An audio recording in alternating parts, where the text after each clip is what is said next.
읽으시면서 굉장히 어렵다. 이런 생각을 하셨을 것 같아요. 지금 말씀 무슨 뜻일까? 그래서 굉장히 말씀 자체도 이해하기 어려운 말씀이셨을 것 같은데, 오늘 제가 최대한 쉽게 여러분들에게 말씀을 드리려고 하는데, 오늘 제가 준비한 말씀도 어떻게 보면 걸림돌이 될 수 있는 말씀일 수도 있겠다. 이런 생각이 듭니다. 제가 설교를 하면서 좀 쉽게 준비를 하고자 하는데, 오늘은 제가 설교 준비하면서 시간이 좀 많았습니다. 그래서 설교 준비하면서 마치 대학원 강의 준비하는 것처럼 설교를 준비했는데, 최대한 쉽게 말씀을 나누도록 드리겠습니다. 먼저 이 폭염이 기승을 부리는 날씨에도 불구하고 언덕길에 올라와서 주님의 전에 오신 모든 분들을 환영을 합니다. 하나님께서 여러분의 힘이 되어주시고 복을 채워주시기 바랍니다. 더운 여름 어떻게 지내시는지 모르겠습니다만, 저는 지난주에 광고에서 말씀드린 대로 휴가를 보냈습니다. 저는 사실 청년 때까지는 전역형 인간이었어요. 그래서 학창 시절에는 밤을 새우는 일이 많았습니다. 근데 목사가 되면서부터는 새벽 예배를 드려야 되니까 이제 아침형 인간으로 제가 변신을 했습니다. 그래서 저는 새벽 기도회를 마치고 나서 아침을 먹기 전까지 두어 시간이 저에게 주어지는데, 하루의 일과 중에서 가장 소중한 시간입니다. 두어 시간 동안 교인들을 위한 중국 기도의 시간을 갖고 성서 일과도 묵상을 하고 그와 관련된 독서도 합니다. 근데 이 시간의 시간이 굉장히 많은 일들을 할 수가 있고, 하루 동안 그 시간만 집중을 하면 하루에 내가 해야 될 일들을 다 할 수도 있습니다. 그래서 제가 이번 휴가는 또 다른 데 가지 않고 그냥 집에서만 보냈습니다. 그래서 새벽 예배를 계획기로 모이시는데, 제가 또 안 나와 있을 수는 없어서 의향실에 나와서 새벽에 독서도 하고, 그 대신 또 새벽 기도회 시간에 맞춰야 되는 부담이 없으니까 저녁 늦게까지 제가 또 책을 읽을 수가 있었습니다. 덕분에 삼위일체 하나님과 유일하신 하나님에 대해서 좀 더 많이 공부할 수 있었고 또 깨달음이 있었습니다. 그거는 굉장히 어려운 주제인데, 삼위일체 하나님이라고 하는 것과 유일하신 하나님이 뜻하는 바가 뭔가, 또 본문 말씀을 통해서 함께 나누고자 합니다. 제가 휴가 기간 동안에 고민하고 씨름했던 내용들이 있습니다. 화면을 여러분 보시면은 제가 이런 사람들하고 이번 일주일 동안 씨름을 했습니다. 화면만 참고하시기 바랍니다. 굉장히 복잡하고 저기에 있는 사람들보다도 더 많은 이름들과 씨름을 했는데, 여기에서 이제 중요한 사람들이 관련된 내용은 다 어떤 내용이냐면 삼위일체하고 관련된 그런 논쟁을 하던 사람들입니다. 삼위일체 논쟁이라고 하는 것이 뭐냐면 318년에 아리우스라고 하는 사람이 시작을 했어요. 어떻게 시작을 한 거냐면, 일단 318년에 시작이 됐는데 381년 콘스탄티노플 공의회에서 63년 만에 이 삼위일체 논쟁이 마감이 되었습니다. 초대교회는 여러분들이 아시다시피 처음 시작되고 나서 300년 동안 핍박을 받는 종교였습니다. 그러다가 313년에 콘스탄틴 황제가 기독교를 국교로 지정을 하면서 이제는 핍박받는 종교가 아니라 지배자의 종교가 된 것이죠. 근데 지배자의 종교가 되고 한 5년밖에 안 지난 시점에서 아리우스라고 하는 신학자가 이 삼위일체에 대해서 삼위일체는 이런 것이다 라고 하면서 주장을 했는데, 그것이 하나의 논쟁이 일어나기 시작한 겁니다. 근데 이 논쟁이 이제 시작이 되면서 너무 이게 분열이 심한 거예요. 신학적으로 네가 맞다, 내가 맞다, 너무 틀리니까 콘스탄틴 황제가 이러다가는 국론이 분열되면 자기가 황제의 힘을 유지하는 것이 굉장히 문제가 되겠다 이렇게 싶어가지고, 그래서 공회를 소집을 합니다. 그래서 공회를 소집을 해서 빨리 삼위일체 논쟁이 더 이상 격화되지 않고 빨리 정리하라 이렇게 명령을 하는 것이죠. 그래서 325년에 니케아 공회에서 모여가지고 삼위일체를 정리를 하는 것이죠. 그래서 우여곡절 끝에 어떻게 정리가 됐냐면, 아리우스라고 하는 신학자는 어떻게 삼위일체에 대해서 이야기했냐면 아들이 아버지와 유사한 본질이다. 되게 어려운 말이죠. 유사한 본질 이렇게 주장을 했고, 그 다음에 아리우스의 주장에 반대하는 사람들은 뭐라고 이야기했냐면 아들이 아버지와 동일한 본질이다. 유사한 본질하고 동일한 본질 많은 차이가 있지 않습니까? 유사하다고 하는 건 같다는 이야기가 아닙니다. 굉장히 복잡한 것이죠. 그런데 거기에서 이제 어떤 신조가 채택이 되었냐면 반아리우스 신학자들이 주장하는 내용이 거기에 채택이 된 거예요. 그래서 뭐냐면 성부, 성자는 동일한 분이시다. 이게 유사한 것이 아니고 동일한 분이시다 라고 하는 것을 거기에서 채택을 하게 된 것이죠. 그래서 니케아 신조는 지금도 공교의 신앙 고백으로 사용되고 있습니다. 우리 예배 때마다 우리가 삼신조를 우리가 아주 신앙 고백을 하잖아요. 그게 언제 그 고백한 신앙 고백을 하는 거냐면 바로 325년에 니케아 공회에서 확정된 그 신앙 고백을 우리 하고 있는 것입니다. 그런데 이제 콘스탄틴 황제가 이제 죽었어요. 그리고 나서 아들이 이제 그 황제 그 자리를 받게 됐는데 그 아들은 이제는 그 아버지가 받아들였던 그 신앙 고백을 받아들인 것이 아니라 아들은 다시 그 아리우스주의를 받아들였습니다. 다시 이제 성부와 성자는 동일한 본체가 아니고 유사한 본질이다. 이걸 이제 받아들이게 되니까 또 다시 신학적인 논쟁들이 가열되기 시작을 하는 거예요. 그래서 계속적으로 새로운 신앙 고백이 등장을 했고 다양한 신조가 등장을 하면서 갈등을 하기 시작한 겁니다. 그런 갈등들이 언제까지 계속됐냐면 1054년까지 지속적으로 반복이 됐어요. 그러다 보니까 최초의 논쟁이 시작된 것이 318년이었잖아요. 그래서 700년 이상 이 논쟁이 계속 격화가 되면서 결국 1054년에 동방교회하고 서방교회가 나누어지게 된 거예요. 동방교회는 어디냐면 우리가 지금 이야기한 그리스도 정교회라고 여러분 생각을 하시면 됩니다. 그래서 유럽의 있는 국가들 중에서 러시아를 중심으로 하고 있는 그러한 그 종교가 바로 동방정교회, 그리스도 정교회고 서방교회는 로마 카톨릭교회라고 여러분들 생각을 하시면 되겠습니다. 그래서 1054년에 이렇게 동방교회하고 서방교회가 나누어지게 된 것이죠. 그래서 사실은 근데 이 삼일체 논쟁이라고 하는 것이 지금까지도 유일신 사상하고 여전히 난제로 자리 잡고 있어서 지금도 사실은 계속 논쟁 중에 있는 것이죠. 왜 이럴 수밖에 없냐면 900년 넘게 당대의 철학자들과 신학자들이 논쟁을 하고 정리가 다 되지 않은 그런 주제인데 어떻게 지금이라고 해서 그것이 단숨에 깔끔하게 몇 문장으로 정리가 될 수 있겠습니까? 그래서 어떨 때는 이런 복잡한 삼위일체 논쟁이나 유의심 이런 것을 가지고 붙잡고 신경하는 것이 무슨 그 의미가 있을까 이런 회의감이 들 때도 있지만은 가끔씩은 이런 것들을 정리해보고 그와 관련된 책을 읽는 것들도 저는 굉장히 재미가 있어요. 그래서 이번 휴가 기간 동안에는 그런 내용들을 이렇게 정리를 해본 겁니다. 그런 책들을 정리하면서 제가 간단하게 정리를 해보면 세 본체로 존재하는 한 본질이다. 저는 이렇게 이제 그 정리를 해볼 수가 있었습니다.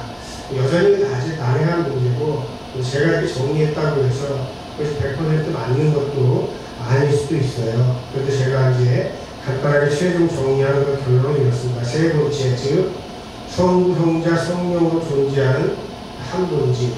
하나님은 한 분이시지만은 성부, 성자, 성령으로 존재하시는 것이고 한 본질은 숫자적인 일이 아니라 모든 것을 포괄한다는 의미에서 즉 모든 것을 다 포괄하기 때문에 유일하신 분이시다.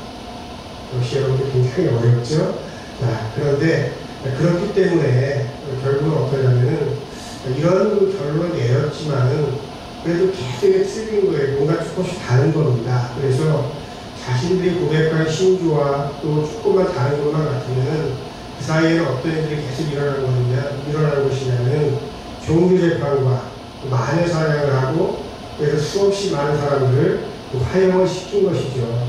그런데 이런 것들은 중세시대 때만 있었던 것이 아니고 형태만 바뀌었을 뿐 지금도 다르지 않게 일어나고 있다고 하는 것이죠. 1953년에 우리나라에서는 장로교가 분열하기 시작을 했죠. 그래서 우리도 기독교 장로의 역사가 1953년부터 시작을 한 건데, 그때도 결국 뭐 때문에 이렇게 분열이 될 수밖에 없었냐면은 하나님을 어떻게 고백하느냐, 이 문제가 결국은 이런 분열을 가지고 왔던 것이거든요. 그래서 원래는 우리가 하나의 교회였거든요. 초대교회 하나의 교회였는데 1054년 동방정교회하고 그 다음에 미국과 카톨릭 이렇게 그 서방 교회하고 둘이 나누어진 다음에 그 다음에 거기에서 파생된 수많은 종파들과 이단 사이비에 이르기까지 오늘날에는 셀 수도 없는 많은 종파들이 생기게 된 것이죠. 그래서 이 문제는 너무나 복잡합니다. 그래가지고 오늘날에는 어떻게 구분하냐면 325년에 니케아 공회에서 공표한 이 사도신조를 고백하느냐 아니냐, 이것에 따라서 정통인지 이단인지 구분하기도 하는 거예요. 그래서 제가 바로 말씀을 드리죠. 사도신조를 신앙 고백을 하지 않는 교회를 가면 조금 더 조심하셔야 된다. 제가 그런 말씀을 드리는 이유가 거기에 있는 겁니다. 우리는 이제 간혹 우리가 오해를 하는 것이, 뭐에 대해서 오해하냐면 믿음에 대해서 우리가 오해를 합니다. 믿음이라고 하는 것이 무엇이냐 이렇게 이야기할 때에 어떤 분들은 이해할 수 없는 것을 믿는 것을 신앙이라고 이렇게 오해하기도 합니다. 그리고 합리적이지 않은 것을 의심하지 않고 믿는 것을 믿음이라고 이렇게 생각하기도 하는 거예요. 그런데 굉장히 맞는 말 같지만 틀립니다. 왜 그러냐면 하나님께서 우리 인간들에게 지혜를 주셨고 생각하는 능력을 선물로 주셨어요. 그래서 이해할 수 없으면 이해하려고 노력을 해야 하는 것이고, 합리적이지 않으면 의심을 해봐야 되는 겁니다. 그렇지 않으면 우리의 믿음이 성장할 수가 없는 것이에요. 여러분들 공부도 어떤 애들이 잘하냐면 의심할 줄 아는 애들이 공부 잘하는 거거든요. 의심하지 않으면 공부할 수가 없고, 단순히 의심하지 않고 문제만 잘 풀게 되면 나중에 생활에서 그것을 적용을 할 수가 없는 거예요. 우리 신앙도 그런 겁니다. 그래서 우리가 이해가 되지 않으면 이해하려고 노력을 해야 되는 것이고, 우리가 이것이 합리적이지 않은 것처럼 느껴지면 의심할 줄도 알아야 되는 것이에요. 우리가 그런 걸 하면 좀 이상하게 자꾸 생각을 하니까 우리 교회의 신앙이 성장하지 못한다고 하는 것입니다. 그래서 우리가 성경 말씀을 보면 사실 난제들이 굉장히 많아요. 그래서 성경 말씀은 난제들로 가득한 말씀인데, 오늘 읽은 말씀도 그 중에서 굉장히 어려운 말씀 중에 한 본문입니다. 그래서 이 본문 중에서 몇 가지 말씀들을 제가 설명드리도록 하겠습니다. 자, 먼저 56절 말씀을 보면 거기에 뭐라고 말씀하고 있냐면 내 살을 먹고 내 피를 마시는 자는, 그리고 57절의 말씀을 보면 나를 먹는 자는, 그 말씀이 있는데 이 말씀 지금도 어려운 말씀이지만 그 당시에는 굉장히 걸림돌이 되는 말씀이에요. 초대교회. 왜냐하면 초대교회를 갖다가 핍박하는 사람들에게 이 말씀을 어떻게 해석될 수가 있었냐면, 초대교회 교회들은 식인하는 사람들이다, 사람의 고기를 먹는 사람들이다, 이렇게 오해를 할 수가 있었다고 하는 것이죠. 그래서 저 말씀 때문에 핍박의 비밀가 주어졌어요. 그럼 살과 피가 의미하는 바가 무엇일까? 굉장히 어려운 것이죠. 살과 피에 대한 이야기도 어려운 것인데, 예수님은 거기에 대해서 더 많은 이야기를 거기에 덧붙이고 있습니다. 거기에 무슨 이야기가 덧붙여 있습니까? 거기에 삼일체 논쟁에 나오는 이야기인데 성부와 성자에 관한 말씀이 나와 있죠. 그리고 내재하시는 하나님에 대한 말씀도 나와 있는데, 이런 말씀은 지금도 여전히 해석되어야 되는 이런 말씀이거든요. 결국은 이 말씀이 기록이 되고 전해진 이후에 지금까지도 석학들이 이 말씀을 해석을 해왔지만 이 말씀이 담고 있는 깊은 뜻은 여전히 지금도 해석이 되어지고 있는 것이에요. 이 말씀은 이렇게 어려운 말씀인 겁니다. 자, 그런데 이 말씀은 왜 지금까지도 해석이 되지 않을까요? 진리의 속성은 그런 겁니다. 진리의 속성이라고 하는 것은 인간의 언어로 규정될 수가 없어요. 이제 인간의 언어를 규정할 수 있는 게 진리겠습니까? 인간의 언어를 넘어선 어떤 신비가 있다고 하는 것이죠. 그래서 우리가 진리는 인간의 언어로 규정되는 그 순간 진리라고 할 수가 없어요. 그런데 진리는 불변합니다. 그 변하지 않으니까 진리잖아요. 자, 그런데 그 변함이 없는 가운데서 진리는 끊임없이 변화되기 때문에 또한 진리라고 하는 것이죠. 자, 세상이 변하면 진리도 변합니까? 그러면 진리가 아니죠. 세상이 변해도 진리는 변하지 않아야지만 진리인 거예요. 그러나 중요한 것이 있어요. 자, 세상은 변해도 진리는 변하지 않지만은 세상이 변했기 때문에 진리는 새롭게 해석돼야 돼요. 새롭게 해석되기 때문에 진리는 변화된 것이 아니라고 하는 것이죠. 자, 그래서 에드와르트 투르나이렌이라고 하는 신학자가 있는데 뭐라고 이야기를 했냐면 하나님은 우리의 이성으로 파악할 수 없는 존재다. 그러므로 우리가 파악한 하나님은 하나님이 아니다. 만약에 말씀은 굉장히 어려운 겁니다. 그래서 저는 이런 말을 해서 어렵죠. 그런데 결국은 오늘 56절, 57절에 있는 이 말씀, 이런 어려운 말씀들을 예수님께서는 가버나움 회당에서 전하셨어요. 그러고 나니까 제자들이 그 말을 듣고 뭐라고 이야기를 하냐면 이 말씀은 어렵도다. 누가 들을 수 있느냐. 수군거리는 겁니다. 그때 예수님께서 말씀하시는 이 말이 너희에게 걸림돌이 되느냐.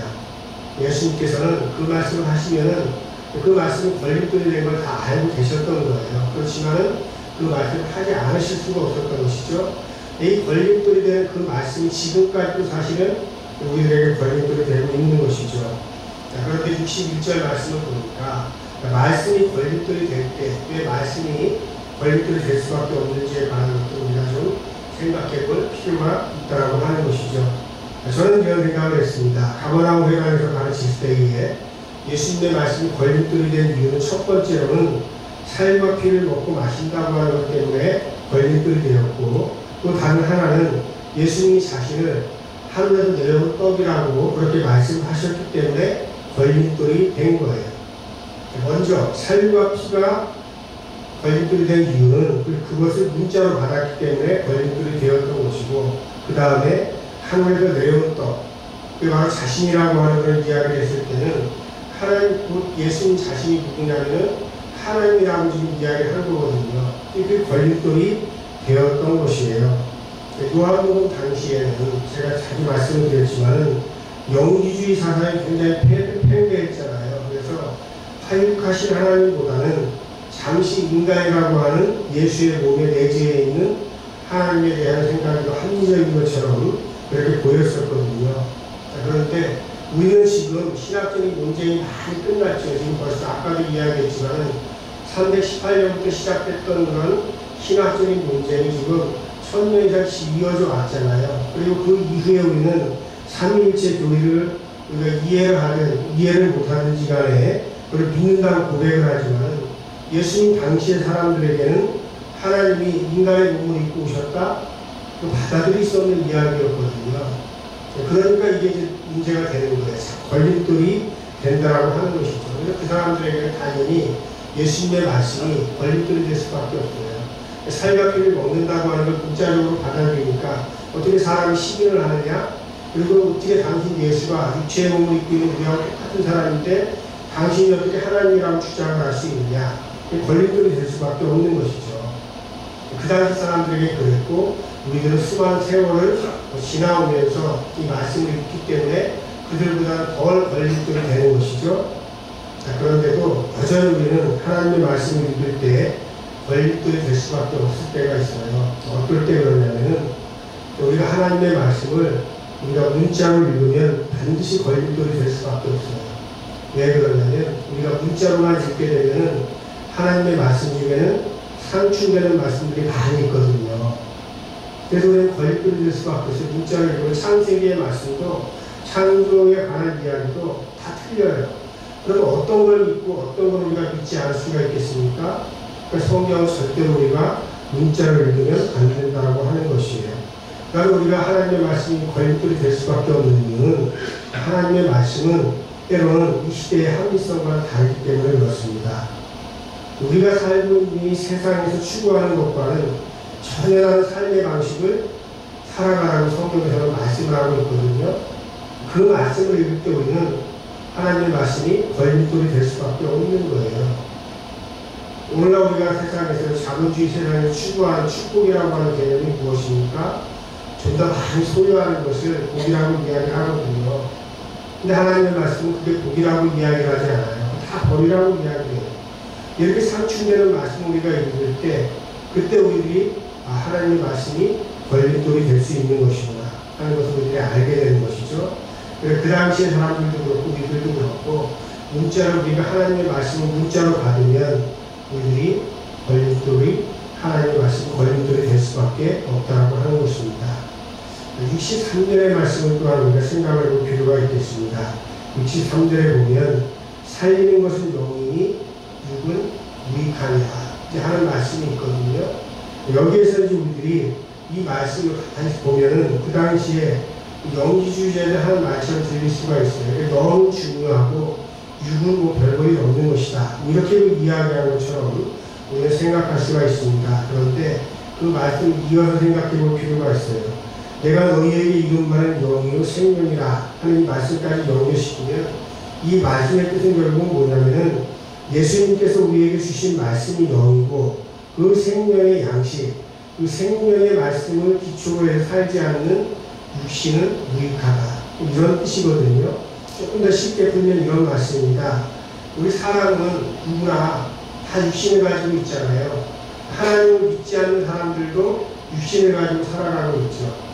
그런데 그 육신을 가지고 누구나 살아가고 있지만은 생명의 말씀, 즉 예수님의 말씀을 기초로 해서 살지 않는 사람은 육신을 가지고 있긴 하지만은 그 육신은 헛된 것이다.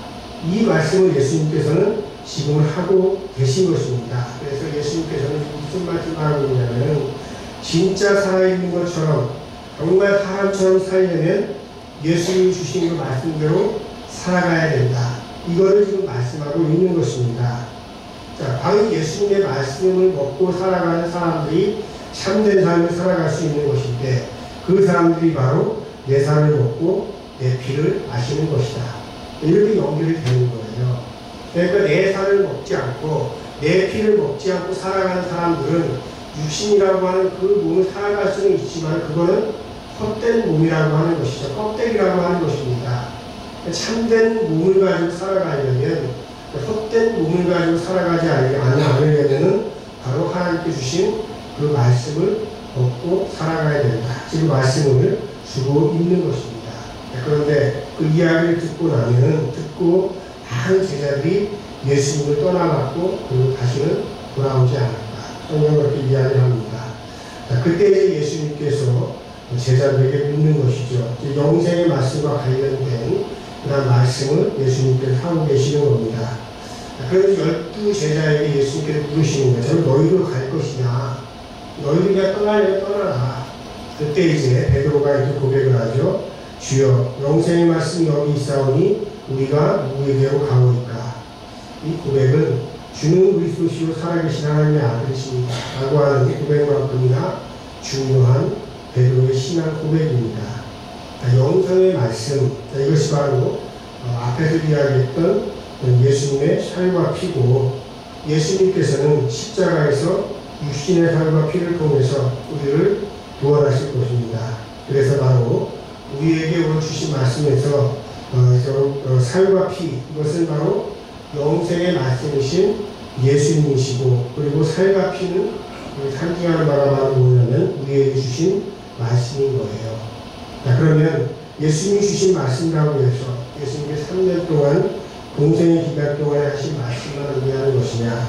그렇지 않다고 하는 것이죠. 바로 하늘에서 내려온 떡으로서 예수님, 그분이 바로 하나님이시니까 3년 동안 예수님께서 하신 말씀뿐만 아니라 하나님께서 우리 사람들에게 감동을 주신 그 모든 말씀이 바로 살과 피가 되는 것입니다. 그리고 그 살과 피를 마시는 일은 누가 하는 것이냐면 우리가 하는 것 같지만 결국은 성부 아버지께서, 성부 하나님께서 예수님을 통해서 그 성령을 통해서 우리에게 작용하시는 것이죠. 그래서 결국은 어떤 이야기가 되는 거냐면 세 본체인 성부와 성자와 성령이 한 가지 일을 위해서 그 한 가지 일이 뭐냐면 우리들에게 영생의 말씀을 통해서 새로운 삶을 살아가게 하기 위해서 작용을 하신다고 하는 것이죠.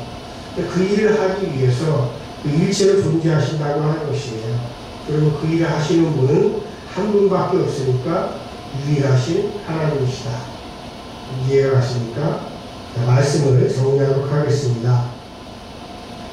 예수님의 살과 피를 먹고 마시는 일, 그것은 하나님의 말씀에 전적으로 순종하는 사람들에게는 더 이상 걸림돌이 될 수 있는 말씀이 아니라고 하는 것이죠. 왜 그렇습니까? 영생의 말씀은 바로 예수님이시고 그분이 바로 오직 한 분이신 하나님이시기 때문에 그렇습니다. 그래서 우리는 뭐라고 고백을 합니까? 오직 예수라고 고백을 하는 것이에요. 그리고 오직 예수라고 했을 때 이건 숫자적으로 이게 아니라 모든 것을 포괄하는 의미로서 하나님을 이야기하기 때문에 우리가 유일신 하나님이라고 했을 때 이건 배타적인 종교가 아니고 모든 것들을 다 포괄하는 그러한 의미를 가지고 있는 것이죠.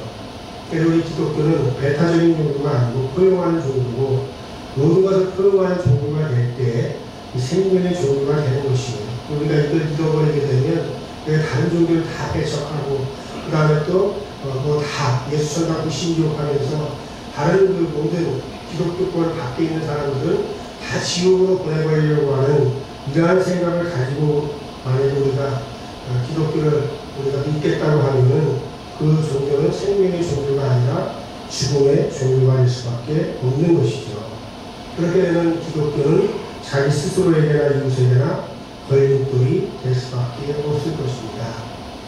성경에는 여러분 걸림돌이 되는 걸림돌처럼 여겨지는 말씀들이 굉장히 많이 있어요. 그런데 그 말씀을 조용히 묵상을 해보면 그 말씀은 나를 넘어뜨리기 위한 것이 아니라 우리들에게 영원한 생명을 주시기 위한 예수님의 살과 피다라고 하는 것을 우리가 알 수 있게 됩니다. 그러므로 여러분들이 하나님의 말씀을 묵상하고 읽을 때 이 말씀을 내가 받아들이기가 어려울 때 이거 내가 좀 피하고 싶은데 그러한 말씀들이 있다고 할지라도 저는 여러분들에게 그것을 먹고 마시라고 보내드리고 싶습니다. 그래야지만 우리들이 영생의 삶으로 들어갈 수가 있는 것이에요. 우리가 하나님의 말씀은 여러분 취사 선택해서 여러분들이 읽지 마시고 문자로만 읽지 마시고 하나님의 말씀은 나에게 걸림돌이 될 것 같은 말씀이라도 이 말씀에는 신비한 뜻이 내재해 있을 것이다. 그 말씀을 순종하며 살아가는 여러분들 되시기를 주님의 이름으로 축원합니다. 여러분께 말씀을 기억하면서 기도드리겠습니다. 말씀이 육신이 되어 우리에게 오신 로고스 하나님, 살과 피를 나누어 먹이시며 우리에게 영원한 삶으로 인도해 주신 신비스러운 은혜에 감사드립니다. 그러나 주님, 주님의 말씀이 걸림돌처럼 느껴질 때가 있습니다. 그때 주님, 우리를 붙잡아 주시고 지혜를 주셔서 그 걸림돌처럼 느껴지는 말씀이 영원한 생명을 주시기 위한 것임을 깨달아 알게 하옵소서. 예수님의 이름으로 기도드립니다.